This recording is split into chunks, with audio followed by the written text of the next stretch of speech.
Halo semuanya, selamat datang di podcast kita. Nah, di sini kami akan membawakan podcast yang berjudul Distract Customer Podcast. Gimana nih kabar kalian hari ini? Semoga dompet ini sehat mental kalian tetap aman ya, terutama buat anak kuliah gitu ya, yang lagi pusing nih sama minggu ujiannya. Balik lagi bareng aku kayak Mama Jara yang akan memandu obrolan seru kita hari ini. Nah, di sebelah aku udah ada buku nih partner diskusi kita. Silahkan siapa dulu dong mengenalkan kita. Halo guys, halo semua yang lagi nonton di YouTube atau dengerin podcast ini sambil rebahan ya kan di kosan. Nah, nama aku Zahra Septia Lubis. Hari ini aku hadir bukan cuma sebagai teman ngobrol nih, tapi sebagai challenger sekalian pun analisis perilaku konsumen yang siap membongkar isi dompet dan isi kepala kalian semua. So, siap-siap aja ya. Waduh, pembukaannya udah mulai mengancam ya. Tapi beneran deh, ngomong-ngomong soal anak Medan ya kan. Akhir-akhir ini kan cuaca Medan tuh kan nggak menentu gitu kan, kadang panas, kadang buru-buru dan mendung. Ceritanya hujannya deras sampai banjir di beberapa titik ya kan. Iya, bener banget. Kemarin aku kan pas mau pergi ke kuliah sore itu di jalanan udah mendung banget tuh. Tapi herannya mau sejual apapun badai atau mager karena hujan, kalau urusan nongkrong di kafe itu anak Medan pasti nggak akan ada matinya ya kan. Tetap aja kafe-kafe di daerah Dr. Mansur atau Ring Road itu pasti penuh. Itu ya kan. Itu dia aku ada mau ngomong nih. Kemarin aku juga nyari tempat healing tipis-tipis habis siap kelas, isenglah nyobain salah satu kafe baru yang lagi FYP di tempat nih. Pas sampai di sana gila, parkirnya itu kayak udah penuh gitu kan, dan susah banget. Dan yang uniknya pas mau masuk nih orang itu nggak yang fokus di kopi, orang-orang itu nggak ada yang fokus, orang-orang itu pada fokus megang handphone, megang remote lampu di sudut kiri yang ada lagi ganti baju kita buat foto orang gitu. Ini kafenya tempat makan atau studio foto yang tersembunyi gitu kan, kayak agak heran gitu ya, harus sibuk kayak foto-foto gitu. Nah, itulah realitas anak muda Medan zaman sekarang itu yang dinamakan fenomena estetik hunting.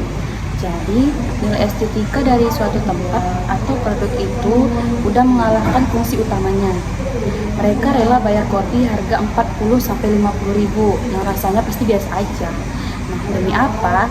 Demi bisa dapat latar belakang foto yang bagus untuk di-upload ke Instagram Stories. Istilah kerennya sekarang itu coach commerce yang berujung pada perburuan konten. Ya bener banget nih, kita tinggal rebahan di kasur kosan kayak sambil nge-scroll TikTok ataupun Instagram, karena racun video rekomendasi kafe estetik Medan itu langsung juga muncul FOMO gitu kan dari orang, ataupun takut ketinggalan tren. Tapi yang bikin aku jalan-jalan kepala itu ada satu rahasia umum yang agak miris dibalik foto-foto estetik itu. Ya, betul. Dibalik baju yang modis, nongkrong di tempat premium kayak Rudy ataupun Baskin Robbins, ternyata banyak yang bayarnya pakai uang cash atau duit. Bukan bayar dengan cash gitu, melainkan pakai itu loh, pay later. Wah, inilah bahasan utama kita hari ini yang kita beri judul The Aesthetic Debt atau utang demi estetika. Banyak nih mahasiswa yang bela-belain berutang secara digital cuma demi mempertahankan atau meningkatkan citra estetika diri mereka di media sosial. Nah, kalau dari kacamata ilmu perilaku konsumen yang kita belajar sebelumnya nih, fenomena estetik ini sebenarnya bermula dari mana sih? Kok bisa jadi kan sih di kalangan mahasiswa sekarang? Nah, itu pertanyaan yang bagus ya guys. Kalau kita bedah secara konsep dasar, ini adalah masalah pergeseran antara actual stage dengan desired stage konsumen. Actual stage atau kondisi nyata mahasiswa di Medan saat ini adalah mereka punya keterbatasan finansial, di mana rata-rata uang saku bulanan itu cuma berkisar lah antara 500 sampai 1.500.000. Nah, idealnya dengan uang segitu gaya hidupnya dan harus menyesuaikan. Tapi desired stage mereka, kondisi ideal yang mereka inginkan itu dikonstruksi secara paksa oleh standar visual media sosial. Mereka itu pengen terlihat setara sama influencer yang hidupnya serba estetik dan mewah tanpa memikirkan beban finansial ke depannya. Tapi karena Anda bilang dalam antara isi dompet yang kan atau aktualisasi bilang gengsian itulah yang ataupun maka tahulah kita sebagai jalan pintasnya gitu ya. Tepat sekali. Kesenjangan itulah yang menjadi mesin penggerak perilaku konsumen yang tidak sehat ini. Nah, dan kalau kita kritis sedikit, tindakan konsumsi yang ugalan-ugalan ini jelas banget melanggar prinsip SDG 12, Sustainable Development Goals, yaitu tentang konsumsi dan produksi yang bertanggung jawab. Dalam perspektif etika konsumen Islam pun, perilaku ini masuk dalam kategori tabzir. Itu adalah pemborosan atau israf, yang artinya berlebih-lebihan. Nah, karena kita mengorbankan masa depan finansial dan kebutuhan primer demi kesenangan visual sesaat. Nah, mantep banget nih bahasa-bahasa kita tadi ya kan. Ternyata langsung membuka gerbang ke isi kepala konsumen yang makin kompleks ya kan. Oke, semua berharapan jangan kemana-mana. Setelah ini kita akan masuk ke laboratorium psikologinya buat mencegah ego dan gengsi lebih dalam lagi nih. Tetap di Strike Festival Podcast. Oke, balik lagi nih Indonesia Customer Podcast. Nah, sekarang kita masuk ke segmen kedua yang kita sebutkan ini yang kita sebut aja itu segmen psikologi ya. Kita bakal membedah ego dan psikologi dari isi kepala diri ini ya. Nah, tadi kan kamu sudah sebutkan soal gengsi media sosial. Kalau kita kaitkan sama konsep diri ataupun konsep dari mata kuliah perilaku konsumen, itu mekanismenya mekanisme itu gimana sih, ya kan? Kok bisa sih sedalam itu mempengaruhi tindakan kita? Ini seru banget ya teman-teman. Nah, menurut teori perilaku konsumen dari Leon Steadman, konsep diri itu nggak cuma satu dimensi. Manusia itu punya actual self, siapa diri mereka yang sebenarnya, dan ada ideal social self. Nah, yaitu bagaimana kita ingin dipandang oleh orang lain dalam lingkungan sosial.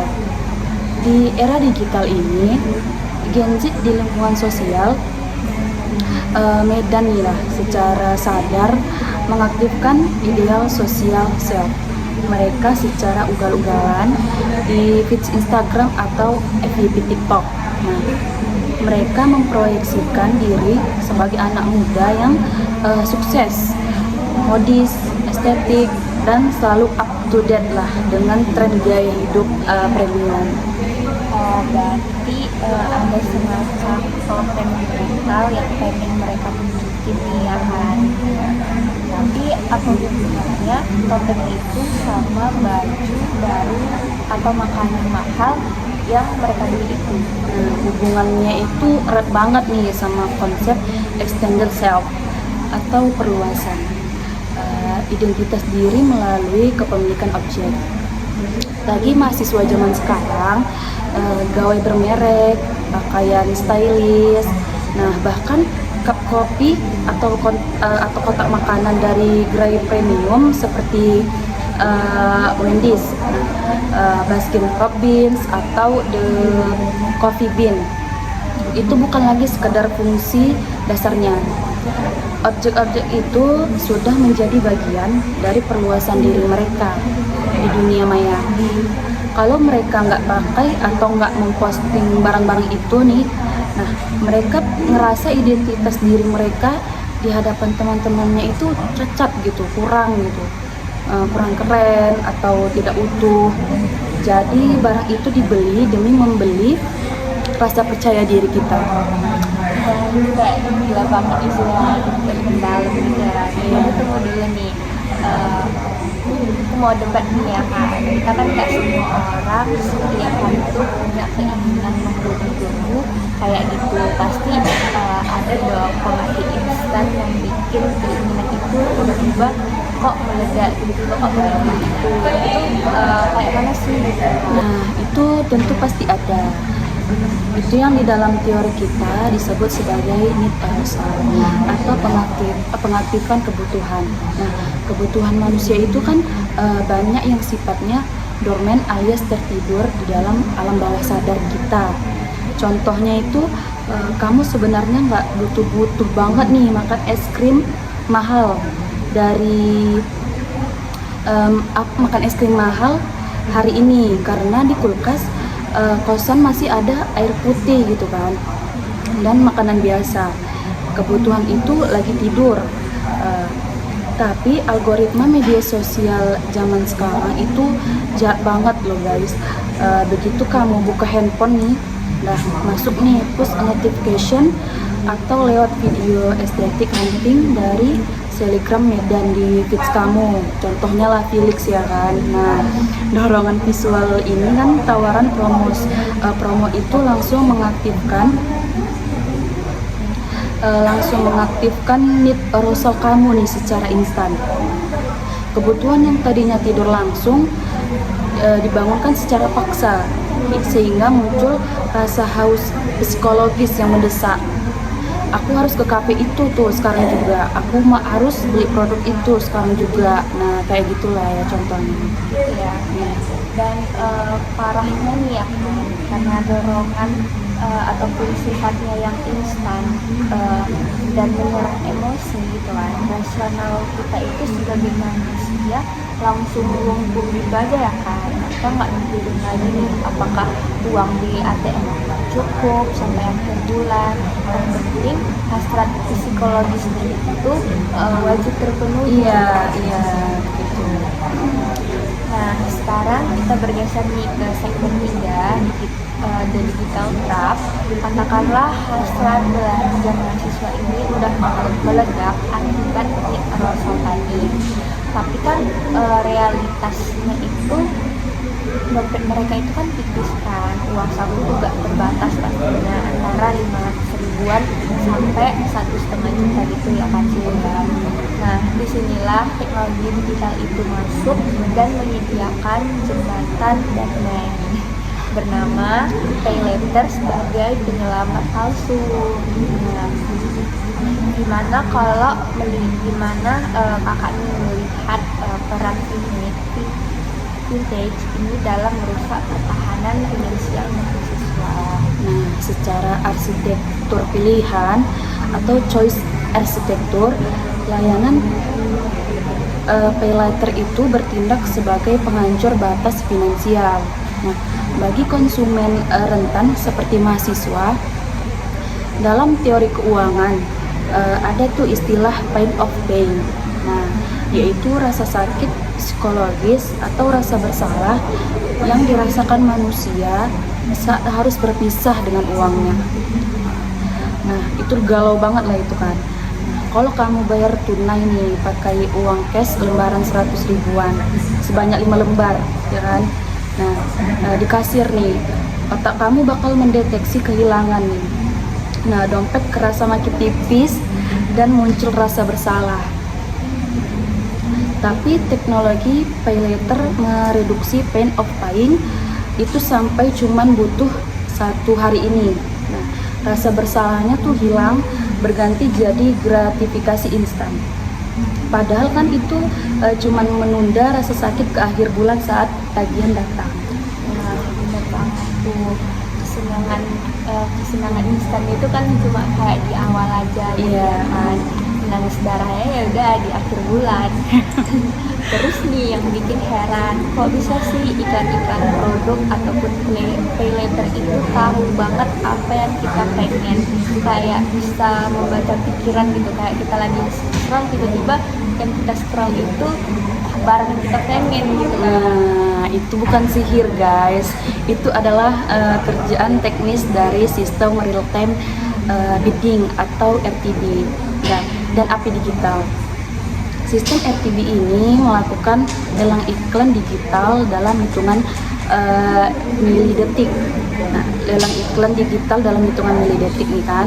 Setiap kali kita membuka aplikasi, mereka mengoleksi data demografis kita, riwayat pencarian kita, bahkan lokasi kita yang dekat dengan outlet dan F&B di Medan. Yang lebih ngerinya itu sistem ini tahu nih kapan moment of vulnerability kita, yaitu saat dimana pertahanan kognitif kita paling lemah. Bagi mahasiswa pastikan momen ini sering terjadi di malam hari saat sedang lelah setelah seharian belajar di kampus, ya kan. Nah, di saat fatigue decision making atau kelelahan mental, itulah notifikasi push dengan framing diskon 50% ditambah 10% itu hanya hari ini nih masuk kan. Nah, ditembakkanlah ke HP kita untuk memaksa kita melakukan transaksi impulsif.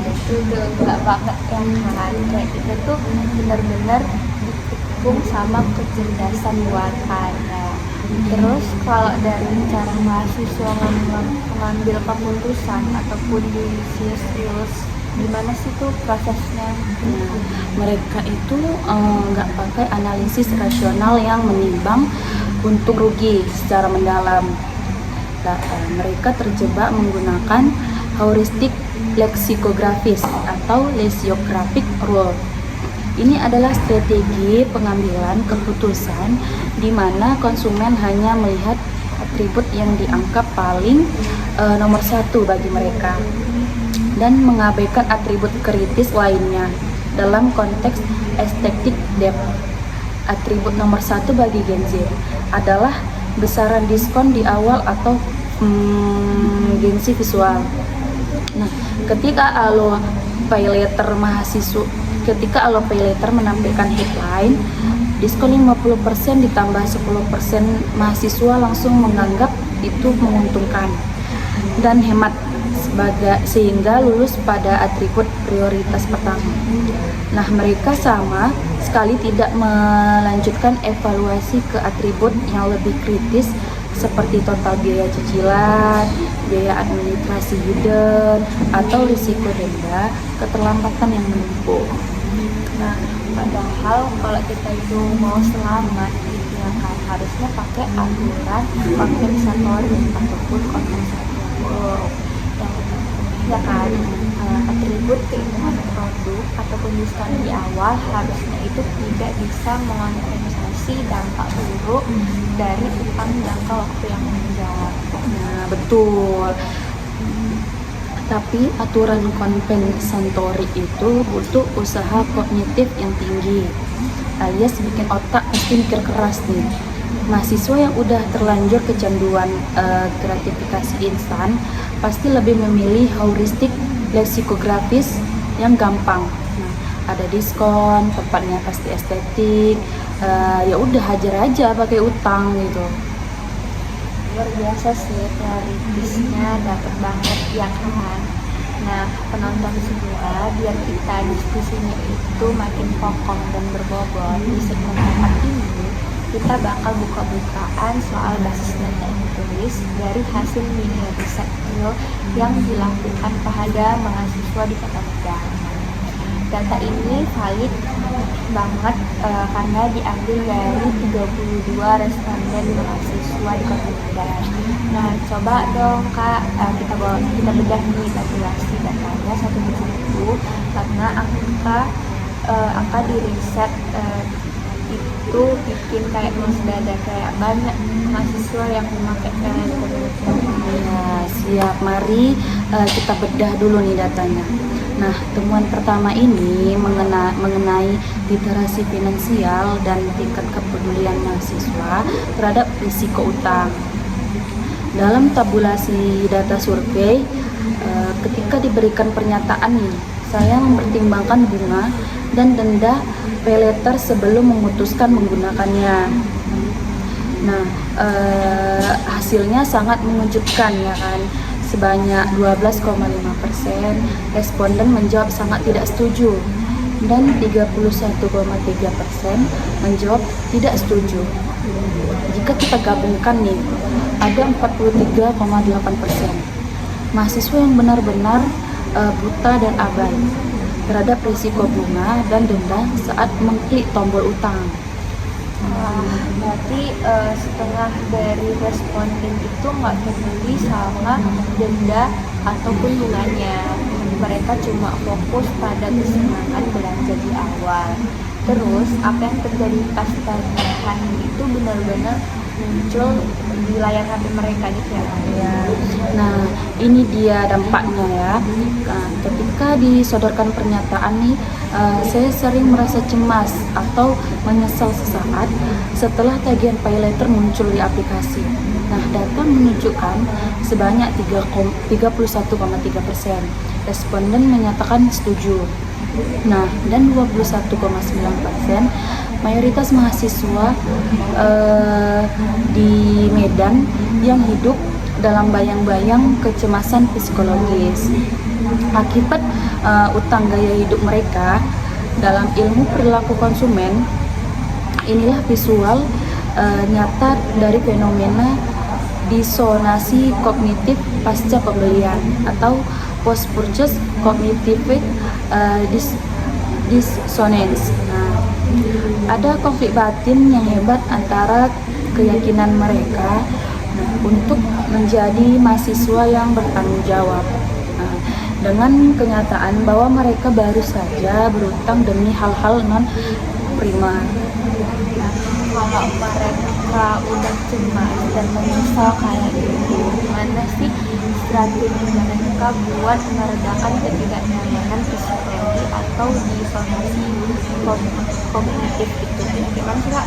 Nah, berdasarkan dari data riset ini, mereka melakukan strategi rasionalisme berkedok shift reward. Mereka menipu diri sendiri dengan kalimat, wajarlah aku jajan premium sesekali, kan aku udah capek kuliah ya kan, dan kerja keras ngerjain tugas gitu. Mereka membingkai konsumsi hedonis menjadi sebuah hadiah yang pantas diterima gitu. Nah, padahal kan kalau kita lihat dari pernyataan nomor 5, sebanyak 31,3% responden bersikap netral dan 40,6% setuju. Kalau notifikasi diskon di HP membuat mereka merasa tiba-tiba butuh belanja, artinya kebutuhan itu bukan datang dari diri mereka sendiri, melainkan hasil manipulasi sistem digital. Selain itu, mereka sengaja nih memposting foto atau konten unboxing di media sosial demi mendapatkan likes yang banyak dan komentar positif dari teman-temannya. Nah, validasi sosial itulah yang mereka pakai sebagai obat penenang instan untuk meminimalisir rasa bersalah akibat mereka berhutang gitu. Kayak jenis consumption yang ada yang memberikan banget juga simbolik atau bukti sosial yang mereka dapatkan di media sosial itu ternyata harus dibayar mahal dengan stres finansial jangka mengganggu konsentrasi belajar mereka di kampus gitu ya. Nah, tapi nih Kak, aku mau memandang dari sisi mahasiswa umum ya. Kita kan juga butuh bersosialisasi. Kalau kita nggak ikut nongkrong, kita ke kafe fit sendiri dan atau nggak pakai baju yang modis gitu, kita bakal kayak dikucilkan dari pergaulan atau dianggap nggak level sama teman-teman di kampus. Jadi berhutang pakai paylater itu bisa dibilang investasi sosial ataupun rasional dong untuk menjaga networking. Wah, aku sangat tidak setuju sih dengan argumen itu. Nah, menjadikan utang konsumtif sebagai alasan investasi sosial. Nah, itu adalah bias kognitif yang keliru ya teman-teman. Data survei kita di pernyataan nomor 4 justru membantah hal itu. Sebanyak 40,6% mahasiswa menjawab sangat tidak setuju. Nah, dan 37,5% menjawab tidak setuju. Ketika ditanya apakah mereka menggunakan paylater agar terlihat setara dengan teman kampus, artinya mayoritas mahasiswa sebenarnya sadar nih kalau pertemanan yang tulus itu nggak dinilai dari merek baju kan, atau gengsi, tempat nongkrong lah. Jadi alasan investasi sosial itu cuman pembelaan ego pribadi untuk memuaskan rasa FOMO. Oke, berarti paham nih, berarti argumen aku berarti salah ya kan. Iya.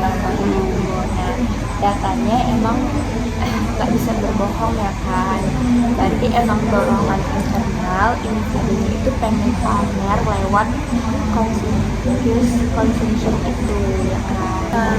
Nggak terasa ya kakak dan teman-teman, dari obrolan basa-basi soal cuaca Medan dan kafe FYP di TikTok tadi, kita malah berhasil membedah isi kepala konsumen yang sedalam ini. Diskusi kita hari ini benar-benar padat, berbobot dan jujur agak menampar diri sendiri sih. Tapi sebagai strategi konsumer kita nggak boleh cuma bisa ngasih kritik, ngobrolin masalah, ngebeberin masalah, atau bikin penonton kita menjadi lebih bersalah aja. Kita juga harus memberikan rekomendasi etis dan solusi masa depan. Kira-kira dari hasil analisis riset data ini riset IPS, rekomendasi strategi etis apa yang ditawarkan agar lingkungan setan estetik ini bisa putus, nggak dibiarkan. Nah, ini bagian yang paling krusial ya. Rekomendasi utama dari hasil data mini riset UTS tadi ditawarkan sebenarnya berfokus pada dua hal ini: intervensi teknologi dan kampanye kesadaran. Dari lini teknologi, kami mengusulkan sebuah inovasi arsitektur pilihan digital berupa fitur Islamic Ethical Auto Lock yang diintegrasikan langsung ke dalam sistem aplikasi Vintage Paylater. Fitur ini bekerja dengan prinsip batas konsumsi proporsional pengguna, khususnya mahasiswa di Medan. Nah, bisa menyetel kebutuhan non-primer atau kategori lifestyle. Nah, kami menyarankan angkanya tidak lebih dari 20% dari total uang saku bulanan mereka, sejalan dengan budgeting rule yang sehat. Nah, tunggu dulu ya, berarti kalau kuota jajan estetik atau belanja baju OOTD itu batas 20% itu, aplikasi bakal otomatis ngerem gitu, kayak udah nggak bisa belanja gitu ya. Iya, betul banget. Sistem akan menerapkan hard lock atau penguncian otomatis. Dan yang paling unik nih, ada masa pendinginan atau cooling off period selama 24 jam. Jadi dalam waktu 24 jam itu kamu nggak akan bisa melakukan check out untuk barang-barang non-primer. Fitur ini sengaja dirancang untuk memberikan ruang refleksi bagi mahasiswa, biar otak kognitifnya bekerja dulu dan lepas dari pengaruh emosional need arousal instan. Selain itu, pas limitnya mau habis nih, aplikasi bakal ngirim notifikasi berbasis nilai yang mengingatkan tentang prinsip tawazun atau keseimbangan dalam etika konsumsi Islam, serta bahaya perilaku tabzir dan israf. Bahkan kami juga mengusulkan proyeksi kondisi finansial pengguna dalam 3,6 hingga 12 bulan ke depan kalau mereka nekat mempertahankan pola konsumsi saat itu. Wah, gila ya, nggak sebuah proyeksi itu sih yang bakal bikin merinding kita ya gitu kan. Kita langsung dihadapkan sama realitas masa depan kalau kita itu hobi utang demi gengsi aja. Nah, itu kan dari sisi teknologi aplikasi. Kalau dari sisi edukasi real di lapangan itu kayak mana sih?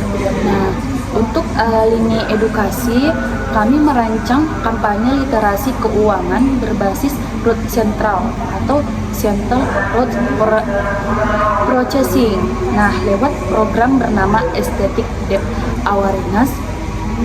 Berbeda dengan ikan pay later yang menyerang emosi dan root peripheral, root central ini mengandalkan argumen logis, data, dan fakta.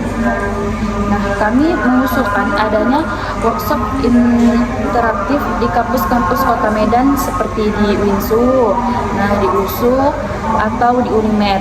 Nah, di workshop itu nanti mahasiswa diajak melakukan simulasi langsung bagaimana algoritma RTB mempengaruhi keputusan mereka. Kami juga menyarankan adanya integrasi kurikulum berupa modul literasi finansial digital dalam mata kuliah wajib universitas serta program peer-to-peer mentoring. Jadi mahasiswa yang pernah terjerat masalah pay later bisa berbagi pengalaman nyata sebagai edukasi buat mahasiswa lainnya. Nah, kami juga mendorong OJK untuk memperketat regulasi ikan pay later yang menargetkan anak muda di bawah umur 25 tahun. Nah, yang belum punya verifikasi pendapatan mandiri yang memadai. Luar biasa nih, Sabutrin dan visioner banget. Berarti solusinya itu nggak cuma makro dari sisi dalam, tapi mikro mental individu juga. Nah, penonton semua, dari seluruh rangkaian diskusi kami yang panjang hari ini, mari kita tarik satu kesimpulan besar.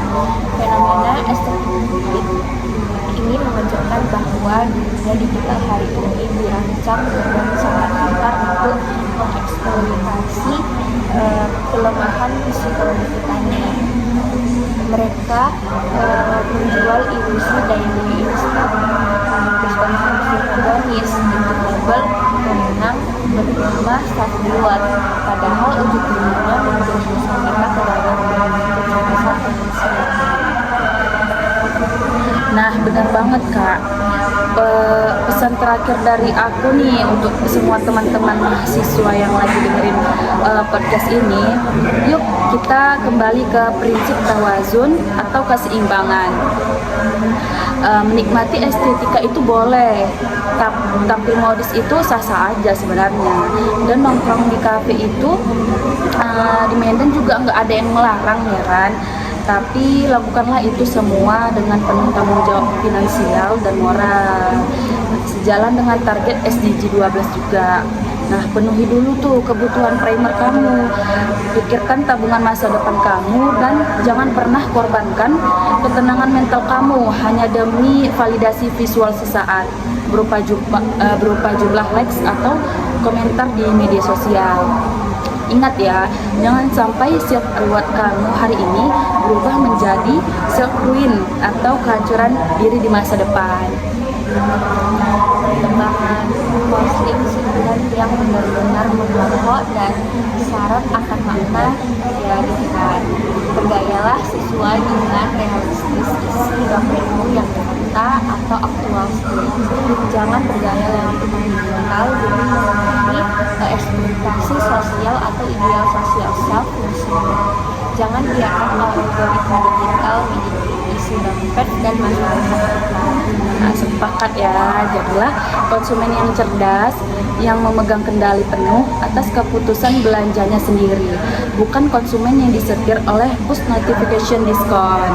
Oke deh teman-teman semuanya, selesai sudah pembahasan tajam kita di episode Insight Customer Podcast kali ini. Aku mau ngucapin terima kasih banyak buat teman-teman aku, Kak Rizal Kasendari, yang sudah meluangkan waktunya untuk membedah teori dan menyajikan kita mini riset yang sangat membuka mata ini. Dan terima kasih juga sebesar-besarnya buat kalian semua para penonton yang udah dengerin diskusi kita nih. Semoga apa yang kita bahas hari ini nggak cuma lalu, tapi bisa jadi bahan refleksi buat kita semua sebelum mengklik tombol check out di aplikasi masing-masing. Nah, sama-sama ya Kak Dela. Terima kasih juga udah diajak ngobrol seru hari ini. Semoga bermanfaat buat kita semua dan sampai jumpa di ruang kuliah. Tetap rasional guys. Oke, jangan lupa like podcast kami ini dan share juga ke teman-temannya yang pastinya menggunakan paylater. Nah, biar gak terjebak dalam STM. Akhir kata, aku Kailan Nirmala Jaya Dan aku Zahra Septia Lubis pamit undur diri. Tetap jadi konsumen yang strategis, bijak, dan bertanggung jawab. Sampai jumpa di episode berikutnya guys. Dadah, bye-bye.